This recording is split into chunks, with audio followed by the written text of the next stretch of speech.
जिनका नाम सुनने से ही कल्याणकारी बताया, वही प्रभु मेरे घर में आए हैं, ऐसा सोच के राजा मन ही मन परमा आनंद की अनुभूति कर रहे हैं और पूरे नगर में ढोल बाजा नगारा के साथ राजा दशरथ के घर पुत्र अवतरित हुए, ऐसा करके पूरे नगर में बाजा बजवा रहे हैं। जैसे आज हमारे चाचा जी बालिका के अवतरण के खुशी में रामायण का कार्यक्रम गीत संगीत के साथ करा रहे हैं, वैसे पूरा अयोध्या धाम में राजा दशरथ ढोल नगारा बजा रहे हैं। इस बच्ची के नामकरण संस्कार के पहले 4 संस्कार और होते हैं जीवन में। मानव जीवन में तो 16 संस्कार बताए हैं। आदमी के जन्म से लेकर मृत्यु तक का पूरा संस्कार ही भरा है, लेकिन उस संस्कार में कौन जी रहा है? आज पूरा मानव, पूरा समाज संस्कार को भूल चुका है। संस्कार कहां से पैदा होगा? कौन देगा संस्कार? क्या हाट बाजार में मिलने वाला है संस्कार कि जाके दुकान से 1 किलो 2 किलो 4 किलो लेके आए और परिवार को बांट दे तो पूरा संस्कार मिल जाए? लेकिन आने वाला वैज्ञानिक युग है, हो सकता है ये भी मिलना शुरू हो जाएगा। लेकिन वर्तमान युग में संस्कार चाहिए तो आपको 4 के बीच संगीत और साधना करना पड़ेगा, भजन कीर्तन करना पड़ेगा। आज किसी के नामकरण संस्कार में, किसी के मृत्यु संस्कार में सबसे पहले मदिरा पान की व्यवस्था हो जाता है, जबकि 16 संस्कार में कहीं नहीं लिखा है। बहुत पीड़ा होती है जिस बच्चे की अच्छे दिन की शुरुआत होना है, वहां पे गलत खान पान विचारधारा उत्पन्न हो रहा है। कौन देगा संस्कार? किसने लिया है संस्कार? गायत्री परिवार वाले लोग कहते हैं हम सुधरेंगे युग सुधरेगा, लेकिन यहाँ स्वयं नहीं सुधरते, दूसरे को सुधारने के लिए चले हैं। स्वयं कीचड़ में चल रहे हैं लेकिन दूसरे को सुधारने चले हैं। नामकरण संस्कार के पहले 4 संस्कार बताए गए हैं। सबसे पहले गर्भाधान संस्कार।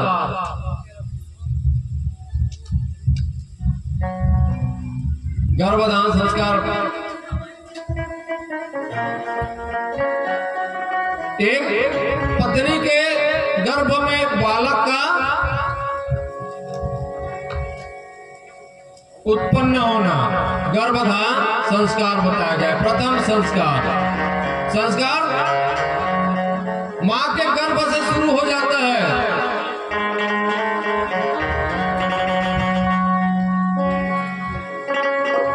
जो रजस्वला के 4-5वें दिन के बाद पहला संस्कार हो जाता है गर्भाधान संस्कार। वहां से इंसान की जन्म हो जाता है। दूसरा है पुष्पन संस्कार। पति पत्नी मिलकर एक इच्छा, एक प्रार्थना करते हैं कि इस गर्भ की हम रक्षा करेंगे, लेकिन आज गर्भपात की लाइन लगा है। पुत्र मुंह में जाके क्या करा लेते हैं लोग? CT scan. गर्भ से ही पता लगा लेते हैं कि पुत्र है कि पुत्री। पुत्री है तो गर्भपात करा देते हैं। कहां से आएगा संस्कार? कौन बचाएगा इस संस्कार को? पति और पत्नी वहीं पे एक संकल्प लेते हैं कि इस गर्भ की हम रक्षा करेंगे। उसके बाद आता है सीमांतोष संस्कार।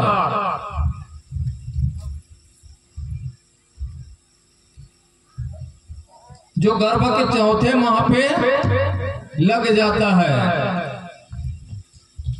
महिला जैसे आचरण करेगी उस गर्भ में जो बच्चे पल रहे हैं वो वैसी आचरण करना शुरू हो जाता है। इसलिए महिलाओं को विशेष संस्कार के प्रति, क्योंकि महिला को दो कुल को चलाना है, एक बाप के एक ससुराल एक मायके, दोनों पक्ष को संस्कार देना। इसलिए उस बच्चे की कौन सा संस्कार देना है वो शुरुआत हो जाता है चौथे महीने से। आप जैसे आचरण करोगे उसका प्रभाव उस गर्भ में बच्चे जो पढ़ रहे हैं उसको प्रभाव होगा।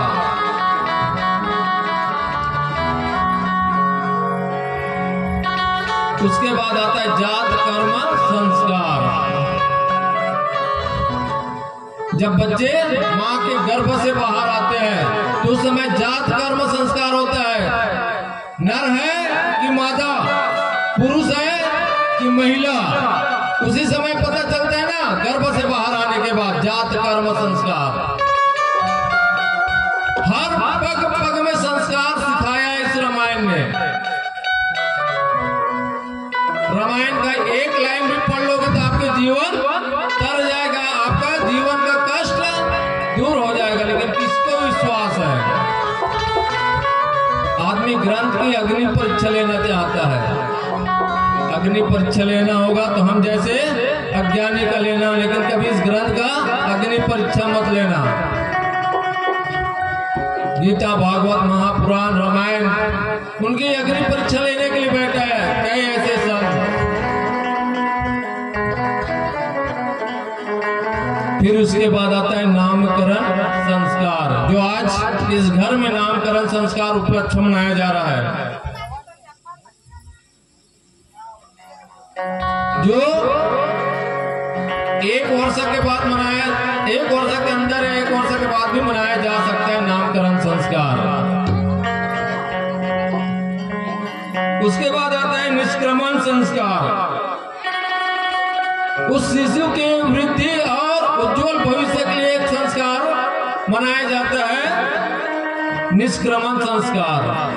फिर उसके बाद आता है अन्नप्राशन संस्कार। हमरा कहते ना 6 महीना के बाद लड़का मौला जुठाड़ दे, अब लड़का खाए पिएला लग जाए। तो उस समय भगवान की इच्छा के अनुरूप नहीं होना चाहिए, भगवान की इच्छा रूप होना चाहिए। उस बच्चे को ऐसा भोजन खिलाओ तो जीवन भर वही भोजन करते रहे। लेकिन उस दिन जो खिलाते हैं उसके बाद तो बच्चे का संस्कार ही बदल जाता है। मानव का भोजन करता नहीं, आज समाज राक्षसी भोजन शुरुआत हो जाता है।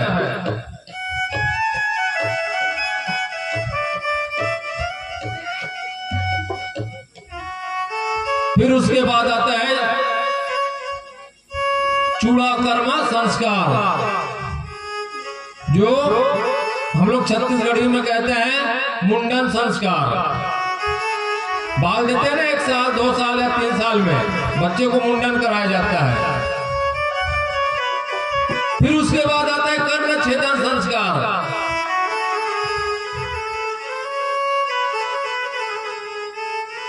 5 वर्ष के बाद कान का एक ऐसा नस होता है जिसको पहले छिद्र किया जाता था, जिससे ज्ञान की बुद्धि प्राप्त होती थी। लेकिन आजकल 5 साल के बाद नहीं, 15 साल के बाद कान छेदाते हैं आजकल जवान लोग,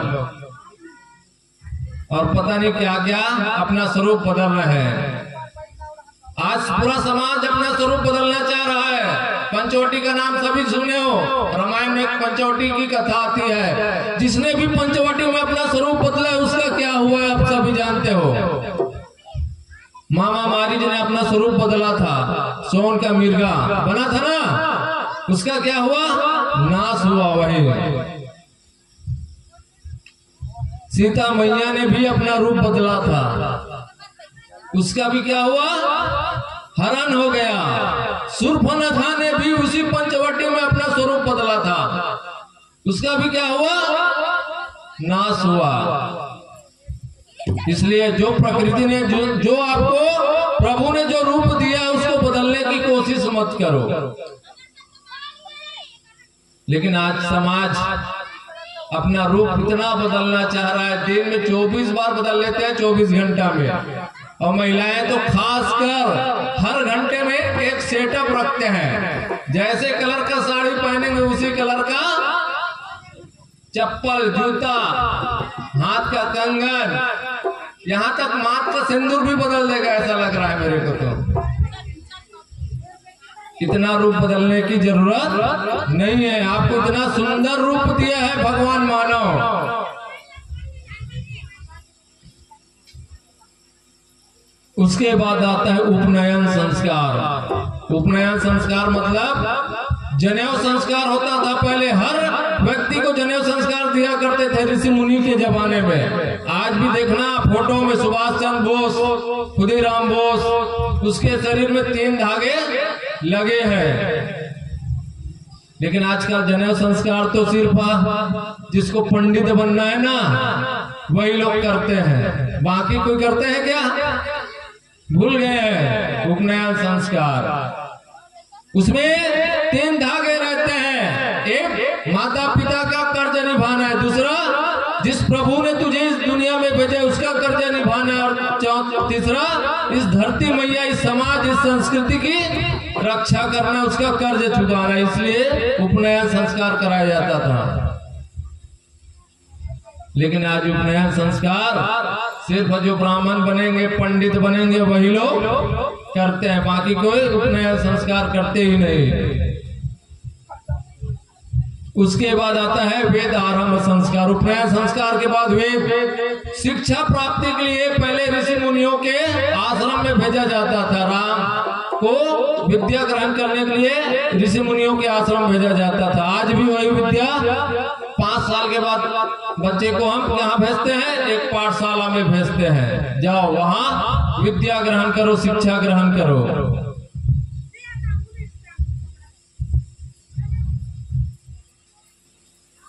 विद्या ग्रहण करने के बाद समावर्तन संस्कार आता है। जब गुरु के द्वारा शिक्षा ग्रहण प्राप्त करते हैं तो वापस जब लौटते हैं वहां से तो समावर्तन संस्कार कराया जाता है। हर पग में संस्कार है ना, देख लीजिए, लेकिन ये संस्कार सब भूल चुके हैं।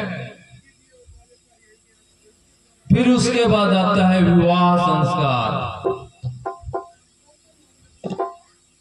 आज विवाह संस्कार में विवाह सिर्फ नाचने कूदने का ही संस्कृति रह गया है। गोदली बेला कार्ड में छपवाते हैं, गोदली बेला में आशीर्वाद पानी ग्रहण लिखते हैं ना दाई, कोई निभात है कर लिख तो दिस। गोदली बेला मतलब एक पौर पानी माथा मिला के मार हुई देगा, कैसे का पटेल? सवेरे नहीं बनेगा, शाम के बनते हैं। वो ना है गोदली बेला। गोदली बेला जब हमार गौ माता जंगल से, वन से चर के जब वापिस आते ना, संध्या के बेरा ढलती शाम लोग गोदली बेला के पहली बरतिया जान था, रात की जान, सुबह उठ के वक्त तरियाम नहान, 10 बजे बरतिया पर गए, मंजनिया बासी खवाए, एक नींद सुताए, तन गोदली बेला में पानी ग्रहण कराए। लेकिन आजकल गोदली बेला में घर ले निकलते तो बरतिया कतिक जान नाश्ता करही, कतिक जान पर गई, तो कतिक जान पानी ग्रहण और कतिक जान धर्म टीका। और बावन बैठे नहीं हो, कहा कहती महाराज शॉर्टकट, कई जन तो ऐसे शॉर्टकट करा थे, वो बरतिया घर नहीं जा पा रहा है, ऊपर चल रहे थे। कई जन के हो गए ना, सुने हो नहीं? रास्ते में बरतिया गाड़ी पलट गया, कहाँ चला गया? शॉर्टकट में ऊपर चला गया। तो हर चीज को शॉर्टकट नहीं अपनाना, उस गोदली बेला का महत्व को समझना है।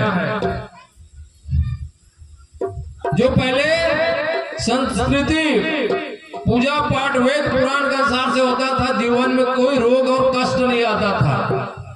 आज तो रोग और कष्ट के मारे आदमी तरसते हैं। कैसे कहा पटेल?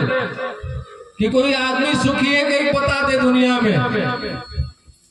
हर आदमी ला दुखी है, कष्ट है, मन में संतोष नाम की चीज ही नहीं है। एकड़ में पहले एक गढ़ हो कितना खुश रहे, आज एकड़ में 4 गढ़ अलुआ क्या ले क्या कहते, ये साल कम हो गएगा, बदरा ज्यादा हो गया।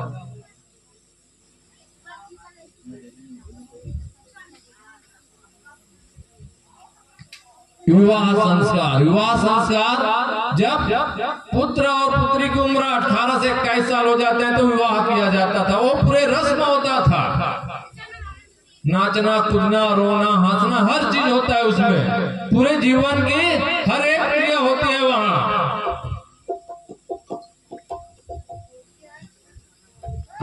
विवाह संस्कार के बाद आता है वानप्रस्थ संस्कार। आदमी को वन जाने की तैयारी कर लेना चाहिए। और वो कब जाना चाहिए, जब अपने पुत्र के संतान पैदा हो जाए। कहने का तात्पर्य उसके नाती अगर आ गया, दर्शन हो गया तो उसको वन की तरफ चले जाना चाहिए। वानप्रस्थ संस्कार बताया गया है उस उम्र में आपको।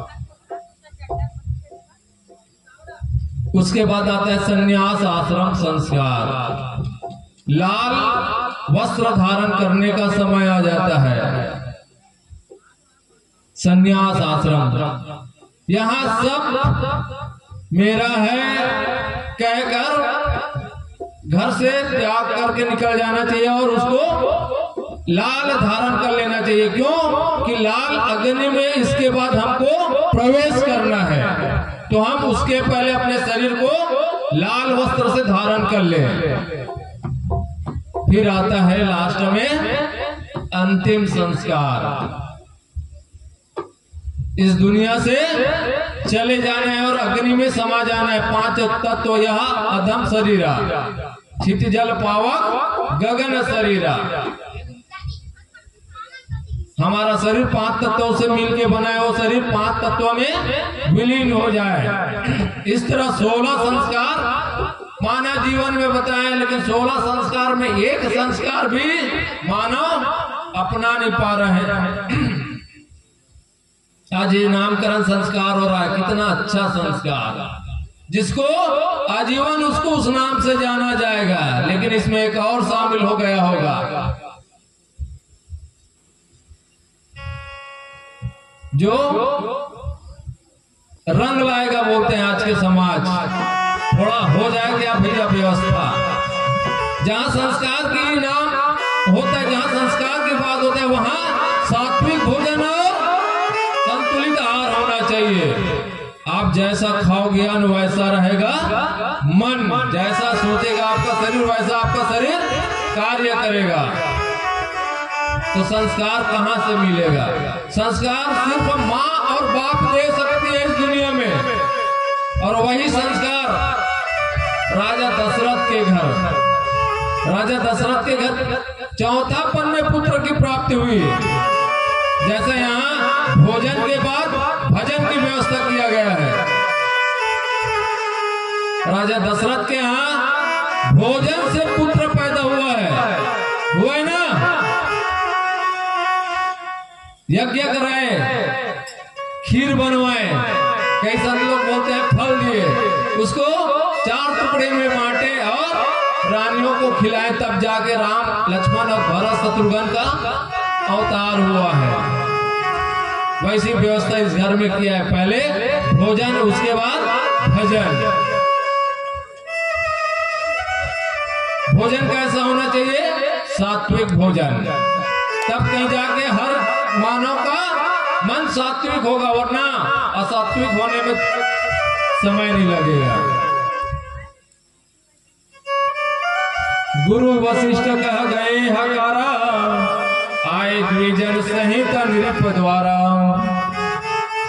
अनुपम बाल देखे जाई, रूप राशि गुण कही ना रिसाई।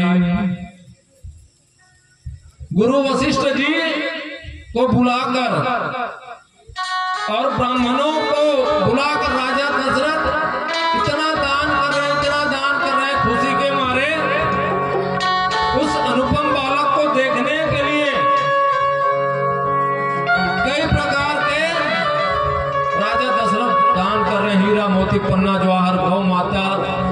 हाथी घोड़ा।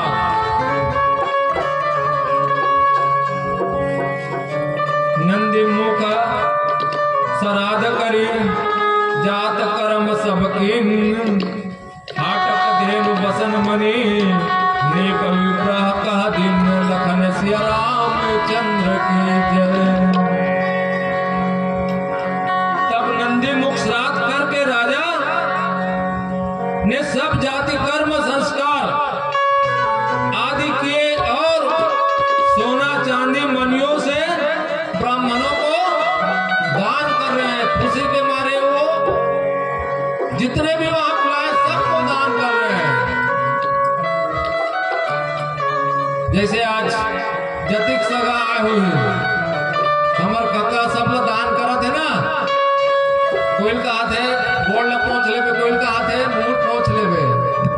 ये भी एक दान है ना, अन्न दान कर रहे हैं, किसी को भरपेट भोजन खिला रहे हैं, किसी को नाश्ता खिला रहे हैं, ये भी दान है।